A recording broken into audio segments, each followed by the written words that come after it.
कुछ कहानियां खत्म होकर भी खत्म नहीं होती। वो बरसों बाद भी यादों की दहलीज पर दस्तक देती रहती हैं। सन 1993 का वो सुनहरा दौर, जब पीटीवी के ड्रामे सिर्फ तफरीह नहीं, जिंदगी का अक्स हुआ करते थे। इन्हीं लाजवाल ड्रामों में एक नाम था, आंच। आप देख रहे हैं झरोका टीवी, जहां हम करते हैं पुरानी यादों का सफर।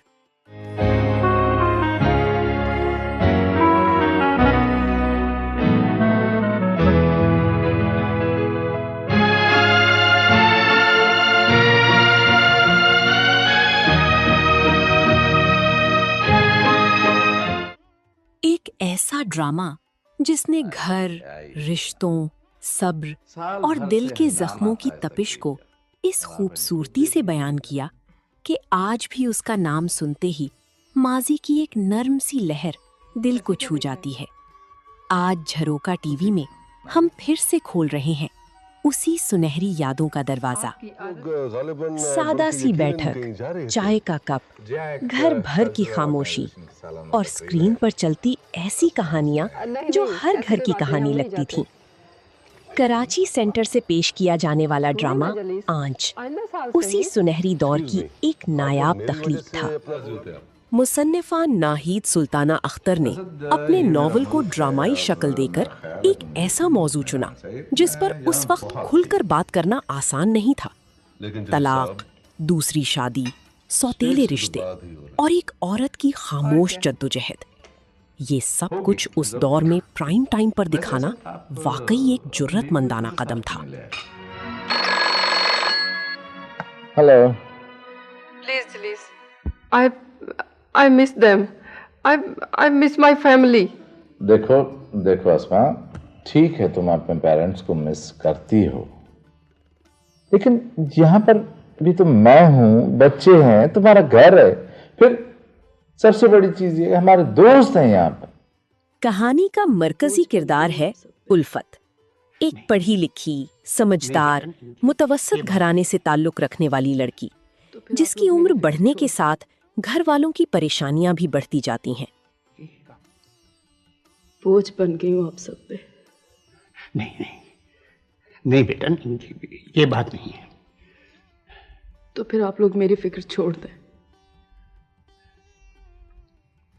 काश तुम मेरी जगह होती तो मैं तुमसे पूछता कि क्या एक बाप के लिए।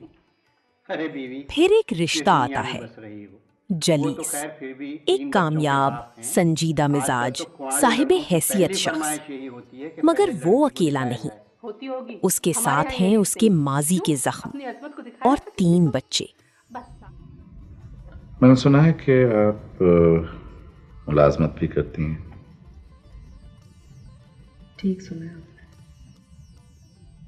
ये मेरी जाती ख्वाहिश होगी कि आप शादी के बाद मुलाजमत ना करें, बल्कि हो सके तो शादी से पहले ही छोड़ दें। जी, ये भी शफी मोहम्मद शाह ने जलीस के किरदार को जिस आपने ये वकार फैसला और सोच समझ कर गहराई से किया। निभाया, वो आज भी याद किया जाता है। दूसरी तरफ शगुफ्ता एजाज बतौर उल्फत इस किरदार में जान डाल देती हैं।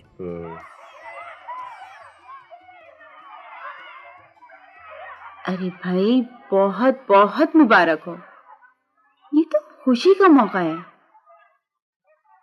लेकिन तुम इतनी उदास क्यों? शादी के बाद जब उल्फत इस घर में कदम रखती है तो उसे एक नई जिंदगी नहीं बल्कि आजमाइशों की एक दहलीज मिलती है।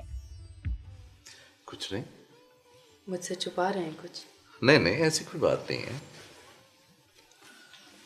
तो फिर इतने चुप चुप क्यों हैं आप? ऐसे ही जरा सर में दर्द सा फील हो रहा था। सर दबा दो?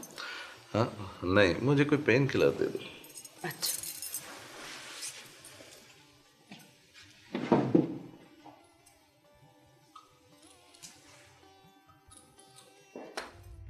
बच्चों की जबान पर एक ही जुमला होता है, नई मम्मी नहीं चाहिए।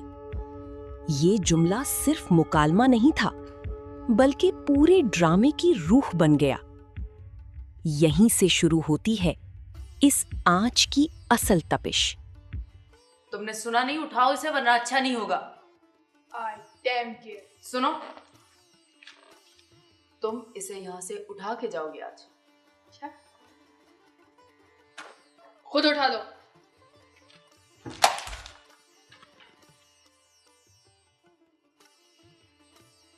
हाजरा, गुजार।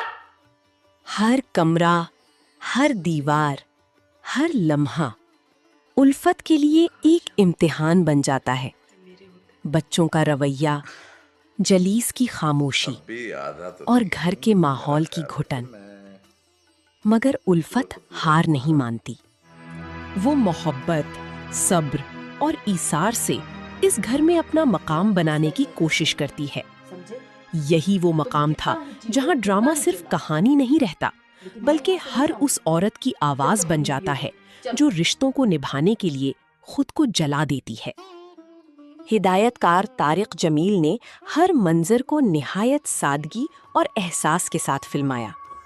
पीटीवी के इस सुनहरी दौर में बड़ी प्रोडक्शन वैल्यू नहीं, बल्कि मजबूत कहानी और अदाकारी असल ताकत हुआ करती थी। भी तुमने मेरे बच्चों की तरफ मोहब्बत से, खुलूस से हाथ बढ़ाया तो उन्होंने किस तरह से उसको झटक दिया। छोड़े इन बातों को। छोड़े इन बातों को? कैसे छोड़ दें इन बातों को? मैं आज सब कुछ कह देना चाहता हूं। मैं चाहता था कि अगर तुम फातेह बनकर लौटो। तुमने शफी मोहम्मद शाह का बावकार अंदाज, उनकी आंखों में छुपी थकन और बाप और शौहर के दरमियान फंसा हुआ किरदार, ये सब कुछ नाकाबिले फरामोश है। शगुफ्ता एजाज की परफॉर्मेंस उनके करियर के यादगार किरदारों में शुमार की जाती है। उन्होंने उल्फत के किरदार को इतनी गहराई और सच्चाई से निभाया कि नाजरीन आज तक भूल नहीं पाए। कोई भी शख्स, और देखो परेशान होने की जरूरत नहीं है, ठीक है? सुनिए जी। कुछ नहीं। आयशा, यस। फिर एक वक्त आता है जब उल्फत के सब्र का पैमाना लबरेज हो जाता है। घर की मुसलसल सर्द महरी, बच्चों की नफरत और जलीस की बेबसी, ये सब हालात मिलकर उसे अपने वालिदैन के घर वापस जाने पर मजबूर कर देते हैं। मगर कहानी यहीं खत्म नहीं होती। वापसी, एतराफ और कबूलियत, यही वो लम्हा था जहां आंच की तपिश आहिस्ता आहिस्ता मोहब्बत की हरारत में बदलने लगती है।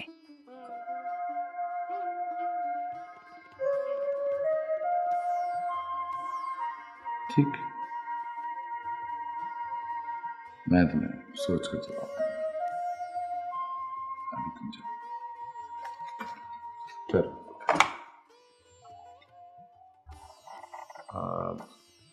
ड्राइवर से कहें कि उल्फत बेगम को छोड़ आए। जाओ, तुम ड्राइवर छोड़। उनकी मौकला ने हमें सन 1993 में इसकी गैर मामूली कामयाबी पर पीटीवी ने पूरी टीम के लिए एक खसूसी तकरीब मुनक्किद की। ये उस दौर में एक बड़ा एजाज समझा जाता था। आज दहाइयां गुजरने के बाद भी आंच को याद किया जाता है। क्यों? क्योंकि ये ड्रामा सिर्फ एक घर की कहानी नहीं था, बल्कि मुआशरे के उन जख्मों की कहानी था जिन्हें अक्सर छुपा दिया जाता है। इख्तिलाफात कितने गहरे सही, मगर मैं इस अदालत में ये गवाही देना चाहता हूँ कि ये औरत जो मेरी बीवी है, एक बाहया और बाकिरदार औरत है। ये मेरे साथ नहीं रहना चाहती, ना सही, लेकिन मुझे इसकी ये तजलील। दोस्तों, क्या आपको भी आंच का वो जमाना याद है? क्या आपने भी कभी ये ड्रामा अपने घर वालों के साथ बैठकर देखा था? कमेंट्स में हमें जरूर बताइए। अगर आप भी पीटीवी के सुनहरी दौर की ऐसी ही लाजवाल यादें दोबारा देखना चाहते हैं, तो झरोका टीवी को जरूर सब्सक्राइब कीजिए। मिलते हैं अगली वीडियो में एक और सुनहरी याद के साथ। तब तक इजाजत दें। अल्लाह हाफिज।